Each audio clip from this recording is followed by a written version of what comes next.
Hello everyone, Mr. Walcott here. It's been a while since I've seen some of your smiley faces and I hope you're all well and staying safe.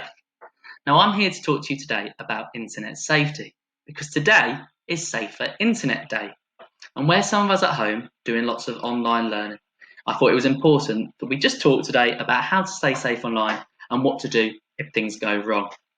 Now, most of you are probably watching this video using the internet right now, because the internet can be amazing when used safely and correctly. Now, there's lots of things we can do on the internet.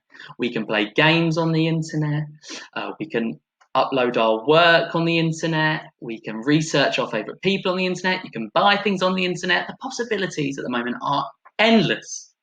But there are some simple rules that will help us keep it amazing and make sure that we are healthy when using it. So, some of these logos you might recognise. I wonder if anyone recognises that one. That is Internet Explorer. This one here you might use is Google Chrome. Well done if you knew this one was Firefox. And this one here is Safari. Now, these are internet browsers, and they're what we can use to search for other things. So it's important that we use them safely and we search for appropriate things. Now, part of the internet includes social networks, and that's where people socialise online and they can talk to their friends. Now, some of these you might recognise. This is Facebook, it's called Twitter, this one is Snapchat, and this is Instagram. Now, some of you might have used that, or your parents might use it, or some of your older relatives might use it as well. But there are age restrictions for some of these, and some of them are not suitable for children at primary school, like we are. So, for example, Twitter, Facebook, Instagram, Pinterest, Google+, Tumblr, Reddit, Snapchat, and TikTok, you have to be 13 to use. You have to be 14 to use LinkedIn, 16 to use WhatsApp, and 18 to use YouTube, Keek, Foursquare, WeChat, Kik, and Flickr. Although some of them you have to be 13 with parents' permission. So it's really important that if you are aware of these social networks, and you might have used them, be aware that there is an age restriction. That age restriction is there for a reason, to keep us safe. So you must be careful if you have ever used these apps or if you use them in the future. Now, there are some social networks for people that are under 13, which all of you are. So you might want to have a look at some of these websites and see if you like the look of them. You might find them fun because they are suitable for children of your age. So they are Kudos, Play Kids Talk, Chatfoss, and the CBBC app. Now, some of you might be aware of these and use these already. Some of you might have never heard of them before. It's important. You might like to have a look at them and see if you like the look of them. Now, we're going to use the slogan, click clever, click safe. It's a campaign that has 3 simple rules that we can follow.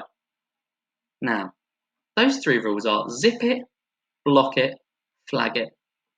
I wonder, before I start explaining what they are, I wonder what you think they might mean.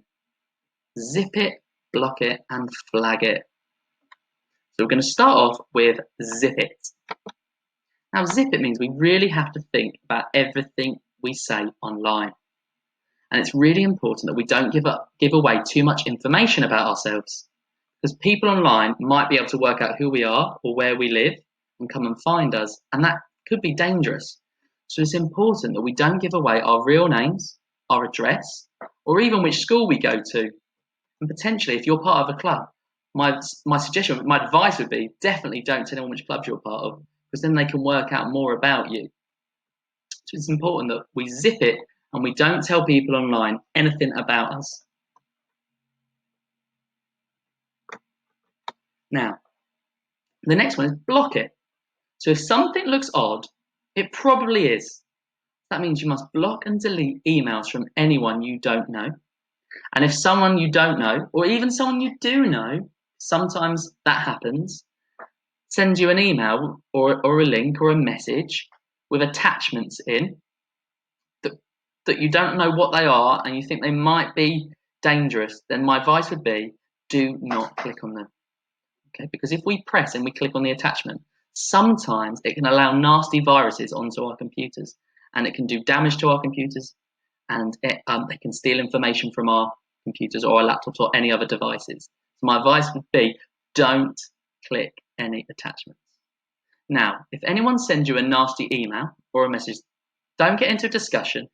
There's no need to reply. If people are being nasty to you and saying horrible things, there isn't time for it. We don't like that, and you must block them straight away. And most importantly, tell an adult.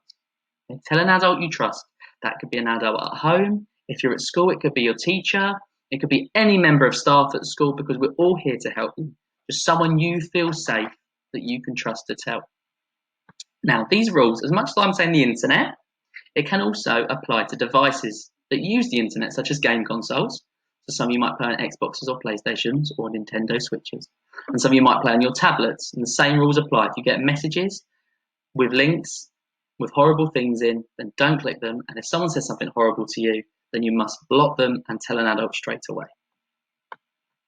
And the last one is flag it. And you must flag up anything that is not right. Now this means you must tell someone you trust. They might be able to help you, and that's the important thing, that you don't have to deal with it by yourself. So this could be someone sends you a nasty message. They could be cyberbullying. It could be someone asks to meet you in real life. In fact, it can be absolutely anything that upsets or worries you, or anything you might think is illegal.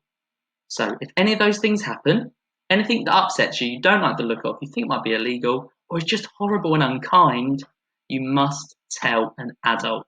Because when you tell an adult, that adult can help you, and we can find a solution. Now, Mr. Walcott is flying across the screen. Bring that back. And we're going to move on to cyberbullying. Now, unfortunately, cyberbullying does happen. Cyberbullying is no different to bullying in real life. In fact, apart from the fact that it happens online. Now, there is no reason we need to put up with bullying. We should be kind to people online, and people should be kind to us, because we are working together as one. Now, if someone says something that upsets you, or tells you, you must tell someone you trust about what has happened.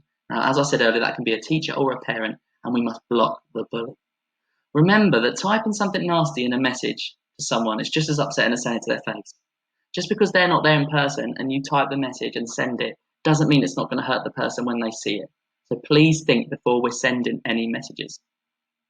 Also, if someone does send something nasty or horrible to you, then try and keep evidence. You could try and take a screenshot or copy the message so that we have evidence of what they've said, so we can do something about it.